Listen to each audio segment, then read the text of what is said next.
नमस्कार, मैं हूं अनूप सक्सेना और आप देख रहे हैं शादना न्यूज। आज के उत्तर प्रदेश के सियासी एजेंडे में हम उत्तर प्रदेश में चुनाव को लेकर जो सक्रियता उस पर ही चर्चा करने वाले हैं। उत्तर प्रदेश की सत्ता का संग्राम वर्ष 2022 में है। इसके लिए पक्ष विपक्ष कमर कसने लगे हैं। इनमें सबसे ज्यादा सक्रियता सत्ताधारी दल भारतीय जनता पार्टी की नजर आ रही है। राजनीति की नब्ज का आकलन करने वाले मानते हैं कि 2022 में सबसे ज़्यादा मेहनत अगर किसी को करनी पड़ेगी तो वो है सत्ताधारी भारतीय जनता पार्टी, क्योंकि सूबे में लगभग 5 साल सरकार चलाने की वजह से उन्हें कई मुद्दों पर एंटी इनकम्बेंसी से भी जूझना पड़ सकता है। हालांकि भारतीय जनता पार्टी ने उत्तर प्रदेश में चुनावी माहौल बनाने की शुरुआत भी कर दी है। मुख्यमंत्री, मंत्री, कद्दावर पदाधिकारी और आला नेता जनता के बीच जाकर जहां सरकार की उपलब्धियां गिनाने में जुट गए हैं, तो वहीं जन आशीर्वाद यात्रा के जरिए वोट साधने की कवायद भी हो रही है। ऐसे में प्रश्न ये है कि उत्तर प्रदेश का मतदाता प्रदेश सरकार की सत्ता यात्रा पर भाजपा को कितने नंबर देता है। सवाल यह भी है, क्या जन आशीर्वाद यात्राओं से भारतीय जनता पार्टी को फायदा हुआ है?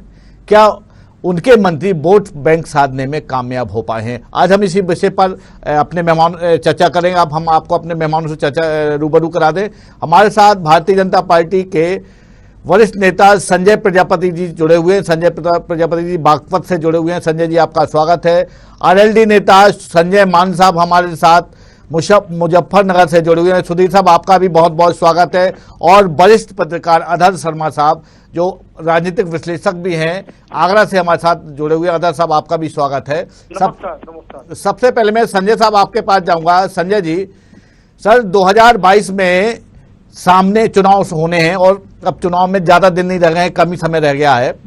सरकार आपकी है सर, किसान भी नाराज हैं, लखनऊ में कुछ युवा बेरोजगार आंदोलनरत है। ऐसे में सर कितनी चुनौती मान रहे हैं आप अपने आप? देखिए, पहले तो शादना न्यूज के सभी सब्सक्राइबर को, सभी को मेरा नमस्कार और नमस्कार जी जी।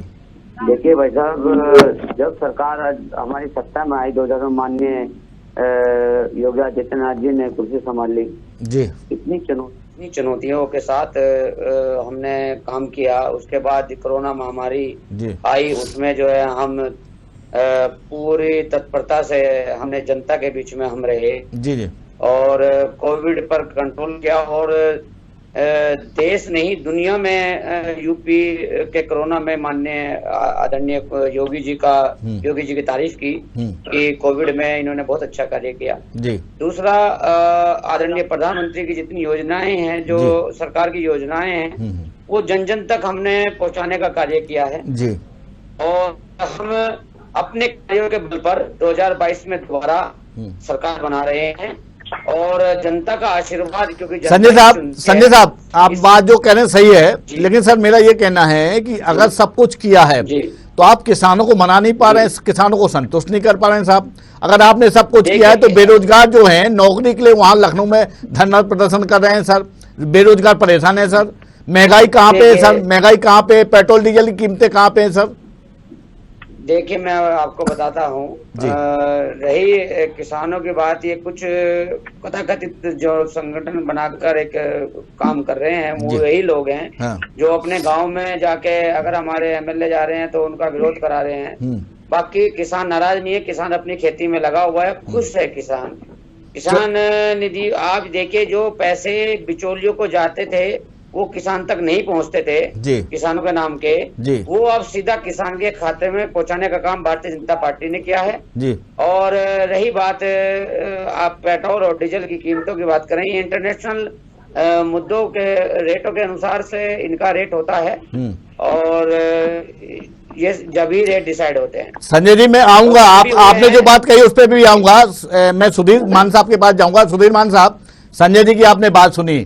सर, सरकार कह रही है कि हमने बहुत काम कर रहे हैं, किसानों को हित के लिए बहुत काम किया है, हमने काफी पैसा दे रहे हैं, किसान संतुष्ट है। सरकार जो बात कर रही है वो किसानों तक पहुंच रहा है, जो इमदाद दे रही है वो किसानों तक पहुंच रहे हैं। लेकिन कुछ लोग हैं जो किसानों का जिनसे कोई मतलब नहीं है, वो आंदोलन कर रहे हैं, वो हट पे उतारू हैं। क्या करेंगे सर आप? ऐसा है जी सर, ये लोग जो है ना भ्रम की स्थिति फैला रहे हैं जी। और किसानों के साथ इन्होंने छल किया है। जी। अगर ये यात्रा कर रहे हैं, इनकी आशीर्वाद देने के लिए किसान तैयार बैठा है। जी। किसान बिल्कुल तैयार बैठा है, जो गांव में जाएं और ये आशीर्वाद लेने के लिए जाएं, तो आशीर्वाद देने के लिए हम लोग तैयार बैठे हैं, किसान लोग तैयार बैठे हैं। जी जी। इन लोगों को ये दिखाई नहीं दे रहा है, पिछले 9 महीने से किसान गर्मी, धूप, बरसात में सड़कों पे बैठा हुआ है और ये सत्ता के मत में चोर हैं। इन लोगों को अब की बार एहसास हो जाएगा पश्चिम उत्तर प्रदेश में जी कि ये जो है ये लोग क्या काम कर रहे हैं। जी।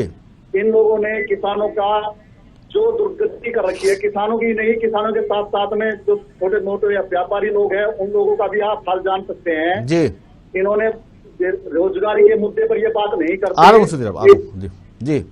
ये डीजल के मुद्दे पे बात नहीं करते, ये सिर्फ हिंदू और मुस्लिम के मुद्दे पर बात करते हैं। जी। ये हिंदू मुस्लिम का मुद्दा छोड़ करके ये मैं कहता हूँ कि कोई भी आ जाए, और बेरोजगारी के मुद्दे पे ये लोग बात नहीं करते, बेरोजगारी के मुद्दे पर ये भाग रहे हैं।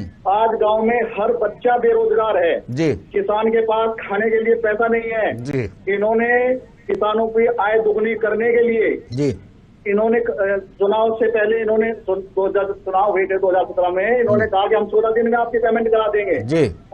आज देखो कितने पैसे हमारे किसान भाइयों।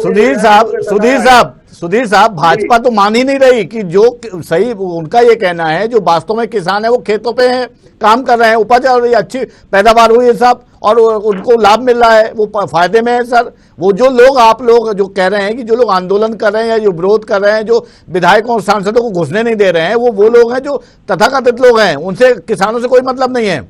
नहीं, ये गलत बात है। किसान परेशान हैं और परेशानी की हालत इन किसानों की बदौलत ही सरकार बनी थी भारतीय जनता पार्टी की। और ये देखो, ये खुद देखे ना कि अब क्या हो गया, किसान इनको जो है ना क्यों गांव में नहीं घुसने दे रहे हैं इस लोग। चलिए अधर शर्मा साहब आपके पास आऊंगा सर। आने वाले चुनावों में सरकार के पक्ष में किस आधार से माहौल बनेगा सर? जहां तक विपक्ष का मामला है, तो क्या गठबंधन वाला विपक्ष या अकेले दम पे लड़ने वाला विपक्ष कारगर होगा, या अपना मतलब भाजपा सरकार को चुनौती दे पाएगा? ये तो हमारे राष्ट्रीय अध्यक्ष देखिए अनुठी सर सुधीर साहब आपसे नहीं, मैं अधर शर्मा साहब से बात कर रहा हूँ, आऊंगा आपके पास आऊंगा जी।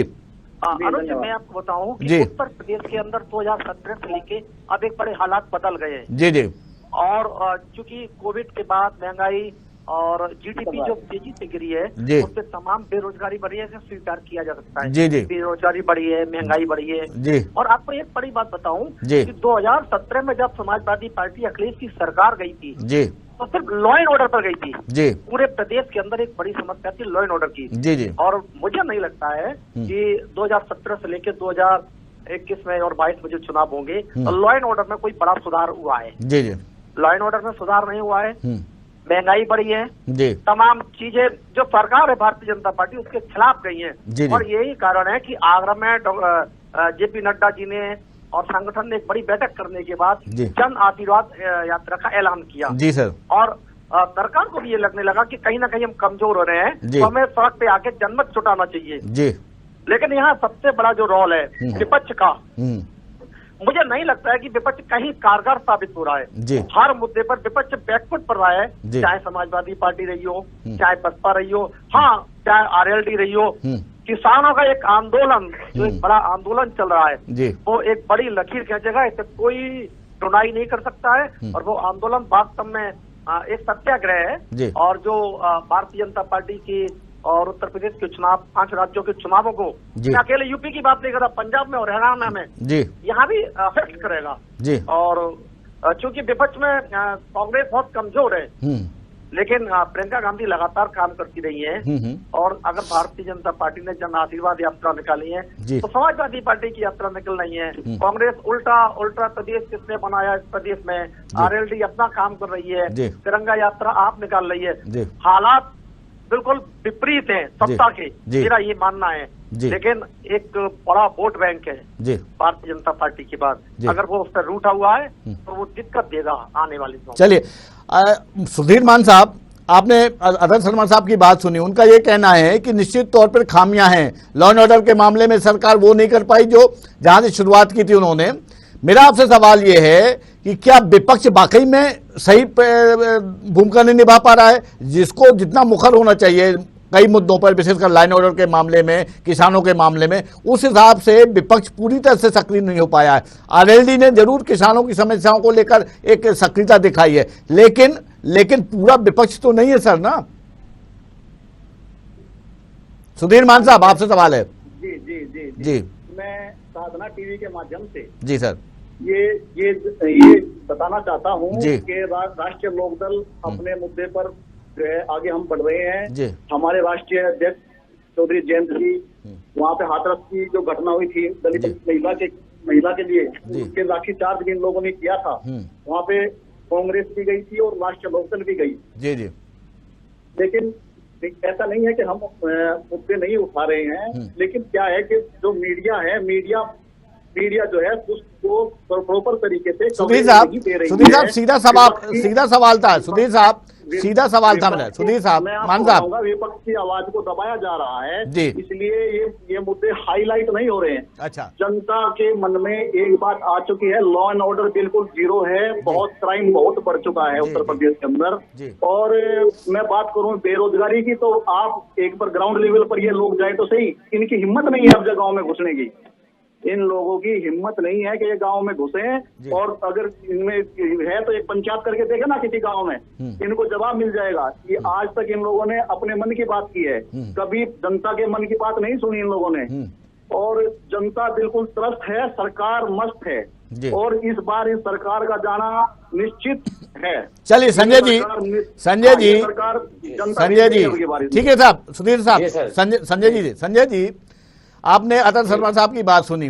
उन्होंने कहा कि अखिलेश यादव की जो सरकार है वो लॉ एंड ऑर्डर के मामले में गिरी थी, और आपने कोई बेहतर प्रयास नहीं किए साहब। आपने जो जहां शुरुआत थी वहीं तक है। मेरा ये कहना है, जैसे सुधीर मान साहब कह रहे हैं कि गांव में आप नहीं घुस पा रहे हैं, आप समस्याओं को निराकरण नहीं कर पा रहे हैं, आप केवल खाली पीली बात कर रहे हैं। जो बात जनता के हित में होना चाहिए, जो किसानों के हित में होना चाहिए, वो हो नहीं पा रही है सर। देखिए, मैं आपको बता दूं, इन्हें ना तो नजर आ रहे हैं कि बड़े बड़े माफिया जेल में हैं, और उनके जो कुर्की की जा रही है, ध्वस्त किए जा रहे हैं, वो कुछ नजर नहीं आ रहा है। इतने एनकाउंटर हो चुके हैं, वो नजर नहीं आ रहा है। और रात को आप 1 बजे किसी भी गांव में आप निकल जाइए, अगर कोई आपको जरा सा कोई टच कर ले, पहले कोई दिन में नहीं निकलता था जंगलों में को, जंगल वाले जो दूर गांव पड़ते थे। संजय साहब, ये पुरानी बातें हैं। संजय साहब मेरी बात सुनिए। संजय जी, मैं आ रहा हूँ। संजय जी, मेरे सवाल होने दीजिए। माफियाओं के जेल के अंदर में होने से किसानों का, गरीबों का क्या पेट भर जाएगा? जेल में बड़े अरे सुनिए तो सर, अरे संजय सर, आप सुनिए तो। संजय सर, का कुयाक्त, आप बदमाश, इन्हें कुछ नजर नहीं आता। संजय सर, मेरा सवाल सुनिए। दूसरी बात, विपक्ष का कोई नेता नहीं है इनका, आज तक विपक्ष का नेता नहीं चुन रहे, तो ये सरकार बनाने की तो बहुत दूर की बात है। चलिए संजय साहब, मेरा सवाल ये है कि जो माफिया जिसको आपने जेल के अंदर कर दिया, जो अराजक तत्व है, अपराधी है, वो जेल के अंदर है, उससे क्या गरीब आदमी का पेट भर जाएगा साहब? क्या किसानों की समस्या सॉल्व हो जाएगी सर? और आप कह रहे हैं कि अंतर्राष्ट्रीय स्तर पर, जो आप ही से पूछ रहा हूं संजय जी, आप ही सवाल है मेरा। संजय जी, आप कह रहे हैं कि अंतर्राष्ट्रीय कीमतों के आधार पर महंगाई और बढ़ती है पेट्रोल डीजल। अरे सर, आप क्या बाल्टी लेके खड़े रहते हो क्या तेल कंपनियों के पास? जब सस्ता होता तब आप खरीदते हो, महंगा बेच रहे हो साहब। आप कैसी बात कर रहे हो साहब? क्या आप बाल्टी लेके रोज खड़े रहते हो कि रोज तेल लेते हो सर? क्या ये आप कैसी बातें कर रहे हो साहब? जनता के हित की बात कर रहे हैं। विपक्ष का सीधा आरोप है कि आपकी ओर आपका ध्यान ही नहीं हो सर। आप केवल अपनी जातिगत समीकरण गोटियां फिट करने में लगे हुए हैं। विपक्ष के आरोप हैं, ये निराधार हैं जी। इन्हें केवल आरोप लगाने आते हैं, इसके अलावा कुछ नहीं आता। जनता के बीच में रहते नहीं। कोरोना महामारी आई, कहाँ नजर आया विपक्ष? आप बताइए, एक विपक्ष का एक पार्टी कोई भी जनता के बीच में नजर आई? भारतीय जनता पार्टी के अलावा भारतीय जनता पार्टी पे एक कार्यकर्ता जनता के बीच में रहा। कितने लोग हमारे जो है कोरोना की मदद करते हुए शहीद हुए हैं। चलिए अच्छा, मैं आपसे एक और सवाल करूं, बताइए कहाँ नजर आए ये कार्य? चलिए मैं जवाब ले लूंगा। आरएलडी अच्छा होता, समाजवादी पार्टी के भी होते तो बढ़िया रहता। मैं आपसे सवाल कर रहा हूं सर, मैंने ये विपक्ष का अपना नेता नहीं चुन पा रहे हैं, चलिए हमने कोशिश की थी, ठीक है। आप दिल्ली, लखनऊ से दिल्ली मत जाइए, लखनऊ में रहिए साहब। लखनऊ में चुनाव है 22 में, जब दिल्ली में होगा तब दिल्ली की बात कर लेंगे आपसे। सर मेरा ये कहना है सर, आपको जनता के पास जाना है, वोट लेने जाना है 2022 में, प्रमुख तौर पे क्या उपलब्धियां गिनाएंगे सर आप वहां उनको? देखिए, हमने यूपी में, आप रिकॉर्ड चेक करिए, जो आंकड़े आपको गवाही देंगे, 4 लाख युवाओं को हमने नौकरी दी है जी। आप आंकड़े चेक कर लीजिए, ये आंकड़ों की बात कर रहा हूं मैं वर्बली कोई बात नहीं करता हूं कि कह दे वो कंट्रोल नहीं है जी। और जनता के बीच में जाके लॉ एंड ऑर्डर कितना कंट्रोल है आज के टाइम में। हाँ। लूट बंद हो चुकी है, राजनीति बंद हो चुकी है, अपहरण बंद हो चुके हैं। हाँ। तो जिन्हें लॉ एंड ऑर्डर नजर नहीं आ रहा, वो एक बार जरा आंकड़े भी देख लें जी जी। आंकड़ों के आधार पर बात करते हैं भारतीय जनता पार्टी। चलिए संजय मान साहब, सुधीर मान साहब, जनता के बीच में रहती है, ठीक है। नेशनल क्राइम ब्यूरो का डाटा जो मेरे पास अभी मौजूद है, स्क्रीन पर चल रहा है, उत्तर प्रदेश के अंदर 18% क्राइम में इजाफा हुआ है जी। ये मेरा नहीं है जी, नेशनल क्राइम ब्यूरो का डाटा है, आगे की सरकार है जी। मुझे नहीं पता भारतीय जनता पार्टी के कौन लोग ये कहते हैं, लेकिन नेशनल क्राइम ब्यूरो के जो आंकड़े हैं वो बिल्कुल सही स्थिति को कुछ तो बता ही रहे हैं जी। अच्छा, एक संजय जी से एक प्रश्न है कि अगर जो भी चीज अगर आप बिल्कुल परफेक्ट हैं तो आपको जन आशीर्वाद यात्रा निकालने की आवश्यकता क्यों पड़ गई? क्यों आप जनता के बीच में जा रहे हैं? जब आप कह रहे जनता हमारी है, जनता प्रसन्न है, जनता सारी है, तो जो मेरा निजी सवाल है और ये पब्लिक का सवाल है, जब ये सारी चीजें ये है तो फिर आप क्यों जा रहे हैं? पेट्रोल के बारे में, पेट्रोल जब बैरल बहुत नीचे था तब भी पेट्रोल 80 रुपए था, आज बैरल तेज हो गया तो आप पेट्रोल की बात करते हैं। सरसों का तेल 250 रुपए किलो हो गया, 200 रुपए हो गया, आटे की रेट बढ़ गई, पेट्रोल की। आखिर गरीब किसान मजदूर जो अंतिम पायदान के लोग हैं उनके लिए सुविधा क्या है? क्या 5 किलो अनाज में महीना चल जाएगा? जी जी। संजय जी जवाब दीजिए, एक सवाल भी जोड़ दूं कि ये सर संजय जी आप जवाब आप ही से ले रहा हूँ। संजय जी एक सवाल भी जोड़ दूं, आपने जन आशीर्वाद यात्रा निकल, उसके वजह क्या था, क्यों निकाली आपने यात्रा? देखिए, हम जनता से जुड़े रहना चाहते हैं और जो 2022 में हम चुनाव में आ रहे हैं उससे पहले हम जनता का आशीर्वाद लेने के लिए गए हैं, इसलिए हमने जन आशीर्वाद यात्रा निकाली है। इसका नाम इसलिए जन आशीर्वाद यात्रा हमने रखा था कि हमें आप आशीर्वाद दीजिए, हम दोबारा आपके बीच में आ रहे हैं जी। अदर शर्मा साहब की बात का जवाब दीजिए। कोई कुछ नहीं है, जनता ने आशीर्वाद दिया है 2022 में जी जी। 4.5 साल तक आवश्यकता नहीं थी जनता की, यस, हम लगातार जनता के बीच में हैं जी जी, हम लगातार जनता के बीच में हैं जी। पता नहीं क्या बात है, विपक्ष को हमारे जनता के बीच में रहने से क्यों इतनी दिक्कत होती है, क्योंकि वो तो घर में बंद है जी। संजय जी हम विपक्ष की बात नहीं कर रहे हैं, मैं पब्लिक की बात कर रहा हूँ। मेरे लिए समाजवादी पार्टी भी वही है, बसपा भी वही है, कांग्रेस भी वही है। सर आदर्श शर्मा जी वरिष्ठ पत्रकार हैं, संजय जी उनका जो सवाल है उसका आप जवाब दीजिए सर। 4.5 साल तक भारतीय जनता पार्टी जन आशीर्वाद यात्रा, जन आशीर्वाद जनता के बीच में क्यों नहीं जा पाई? जो अचानक क्यों गई? अगर गई थी तो अब आवश्यकता क्यों पड़ी? मैं जवाब दे रहा हूँ जी। अभी 2022 में चुनाव आने वाले हैं, उस चुनाव के लिए हम जनता से आशीर्वाद के लिए हमने जन आशीर्वाद यात्राएं निकाली है 2022 चुनाव के लिए। और सर वो डीजल पेट्रोल की कीमतों के बारे में उन्होंने विश्लेषण किया है, आपने उन्होंने बताया है, आपने उस पर जवाब नहीं दिया सर संजय जी। जब बैरल जिस रेट था वो इंटरनेशनल मुद्दा है, तो जब दिल्ली की बात होगी तब उस पर बात कर ली जाएगी। असल में आप लोग जब फंसते हैं तो अपनी गेंद दूसरे पाले में डाल देते हैं। चलिए अदर सर मैं सुधीर मान साहब को इन कर लेता हूं। सुधीर मान साहब, भारतीय जनता पार्टी की केंद्र और प्रदेश सरकार ने के जो मंत्री हैं या विशेषकर जो सेंट्रल मिनिस्टर जो नए बने हैं, उनकी जन आशीर्वाद यात्रा आपके उत्तर प्रदेश में भी निकली है सर। क्या माना जाए, किसानों के नेता हैं आप, क्या माना जाए कि ये जो मंत्री हैं वो अपनी बातों से किसानों को और आम आदमी को संतुष्ट कर पाएंगे सर? और अगर उनकी यात्रा से वो संतुष्ट हो जाएंगे तो फिर आप किस तरह की रणनीति अपनाएंगे सर? मान्य जी, इनकी यात्रा से किसान संतुष्ट होने वाला नहीं है जी। पिछले 4.5 साल हमारी जो पश्चिमी उत्तर प्रदेश की जो बेल्ट है वो गन्ना बेल्ट है जी। हमारे यहाँ गन्ने का उत्पादन होता है और किसान सर आपकी आवाज क्लियर नहीं आ रही, कृपया आपकी आवाज क्लियर नहीं आ रही, सुधीर साहब थोड़ा स्पष्ट बात करें प्लीज। आप सुन रहे हो मेरी आवाज? जी हाँ जी हेलो जी हाँ, मैं ये बोल रहा हूँ कि हमारी जो किसान जो हमारी पश्चिमी उत्तर प्रदेश की बेल्ट है वो गन्ना बेल्ट है जी। और हम गन्ना किसान हम लोग हैं और गन्ना किसानों की आय दुगनी करने का वादा करके हम लोगों से इन्होंने वोट लिया था, किसानों से वोट लिया था और अपनी सरकार बनाई थी पूर्ण बहुमत की। उनके साथ चीटिंग किया इन लोगों ने, क्योंकि इन लोगों ने पिछले 4.5 साल में 1 रुपया भी गन्ने का रेट नहीं बढ़ाया। जब आपने गन्ने का रेट नहीं बढ़ाया तो उसकी आय दुगनी कैसे हो गई? उसका पेमेंट जो है पिछले 14 दिन में करने का इन्होंने वादा किया था कि हम 14 दिन में आपकी गन्ने की पेमेंट कराएंगे। अब गन्ने का 120 करोड़ रुपया मिलों के ऊपर किसानों का बकाया है, उसका जवाब इन लोगों के पास है। संजय जी जल्दी से जवाब दीजिए। मेरी बात पूरी बोले। हाँ जी करिए जल्दी करिए। बिजली के रेट इन्होंने आसमान छुए हैं। पूरे उत्तर प्रदेश में बिजली के जितने रेट है इतने किसी प्रदेश में रेट नहीं है जी। किसानों के ट्यूबवेल बंद पड़े हैं, ट्यूबवेलों पर मीटर लगा दिए इन लोगों ने और जो है किसान उसका बिल तक नहीं दे पा रहे हैं। ठीक है सर, जवाब ले लेते हैं संजय जी।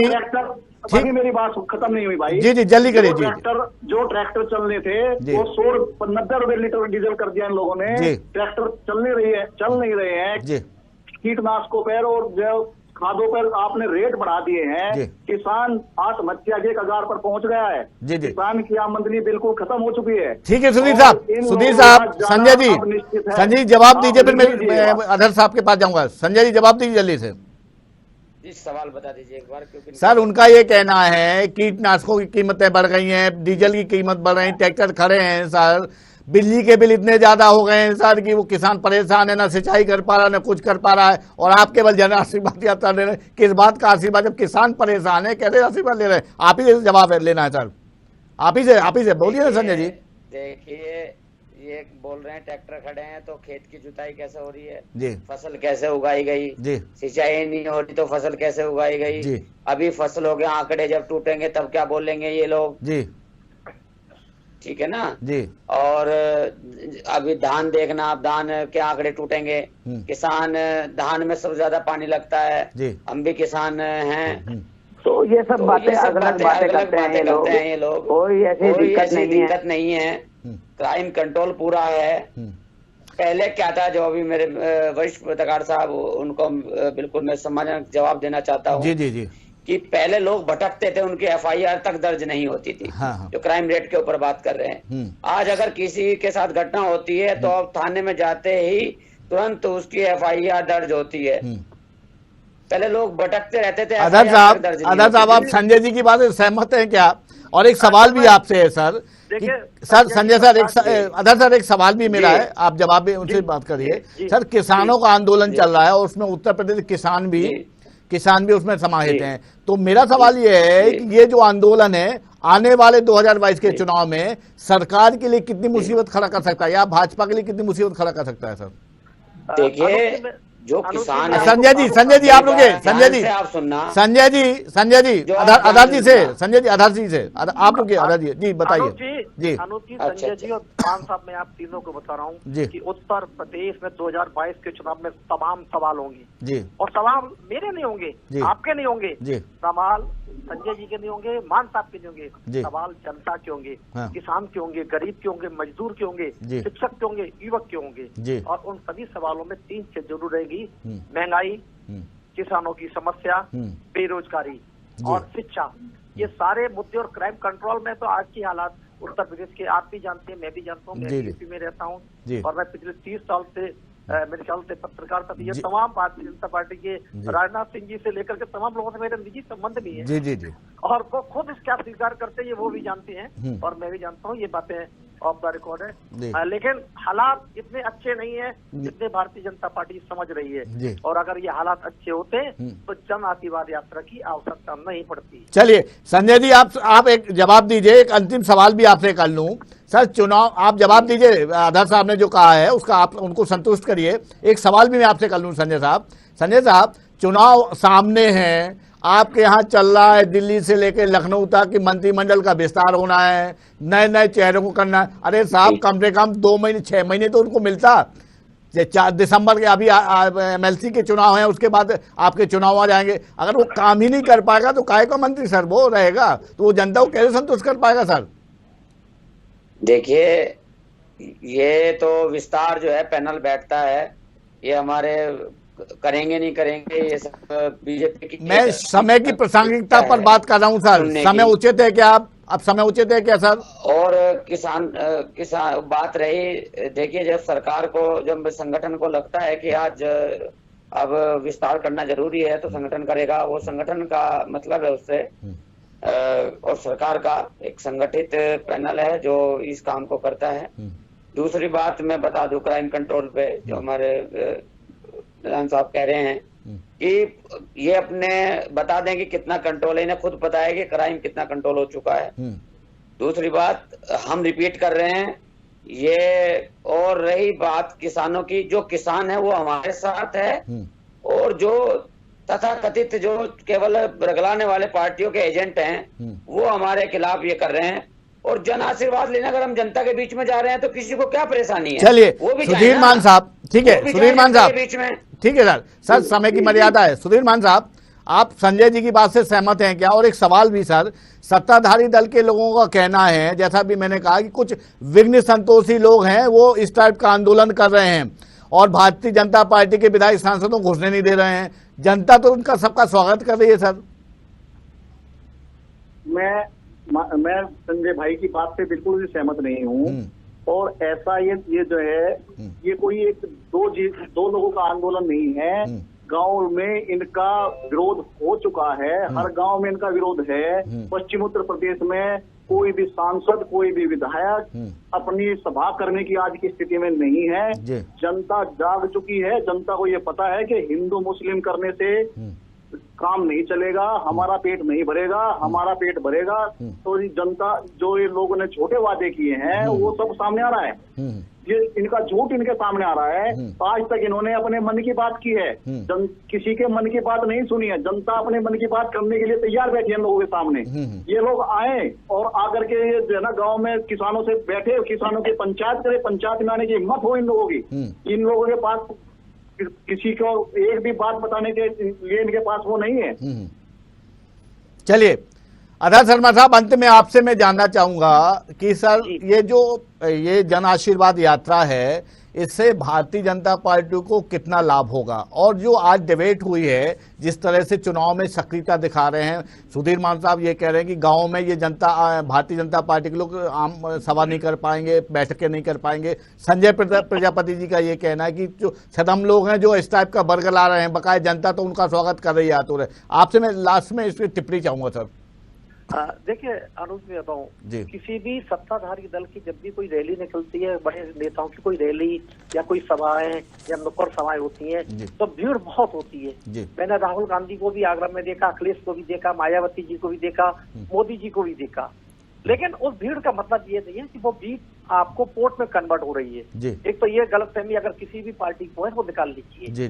राहुल गांधी और अखिलेश के साथ भीड़ स्थिति पूरी आगरा में करीब 12 घंटे तक जाम लगा रहा, लेकिन दोनों को एक भी टिकट नहीं मिली, एक भी सीट नहीं मिली 9 सीट में से। तो ये भीड़ तो अलग है। सत्ता के साथ जब भी आप आते हैं तो आपके पास भीड़ ऑटोमेटिक आ जाती है, इसमें कोई दुरेश नहीं है और होनी भी चाहिए। नंबर 2, जन आशीर्वाद यात्रा आपकी है, आप सरकार में हैं, आप निकाल सकते हैं। कांग्रेस अपनी निकाल रही है, सपा अपनी निकाल रही है, बसपा का प्रबुद्ध सम्मेलन चल रहा है, उसकी आम आदमी पार्टी की तिरंगा यात्रा निकल रही है। सबके पास अपनी भीड़ है, अपना राग, अपनी डपली रहा है। लेकिन पब्लिक के बारे में तो सोचिए मेरे भाई लोगों। मैं फिर सभी राजनीतिक दलों से एक ही बात करता हूँ कि आखिर जनता कहाँ खड़ी है, पब्लिक के बारे में सोचिए, मिडिल क्लास। बिल्कुल निश्चित तौर पे आधार शर्मा साहब, नेताओं को पब्लिक की सोचना पड़ेगी। संजय साहब, आज समय इतना ही है, माफी चाहता हूं, फिर कल फिर आपसे कभी रूबरू होंगे। मेरा आप सबसे धन्यवाद देने से पहले सवाल ये है कि अगर जनता के हित में बात सोची जाए तो बेहतर होगा, क्योंकि चुनाव के ठीक पहले राजनीतिक दलों का जनता तक दौड़ लगाना तो लाजमी है सर। सरकार पर बैठे लोग अपनी उपलब्धियां गिना रहे हैं, ये भी अच्छी बात है। विपक्ष में बैठे लोग समस्याओं लिए सरकार को दोषी कर, ये भी है। लेकिन इन सभी की, विपक्ष हो या सत्ता पक्ष, अगर महंगाई, जनता की समस्याएं, उनका केंद्र बिंदु रहे, उसके निराकरण के लिए अगर प्रयास किए जाए तो इस जनता का भला हो सकता है। आज की इस पर चर्चा में इतना ही।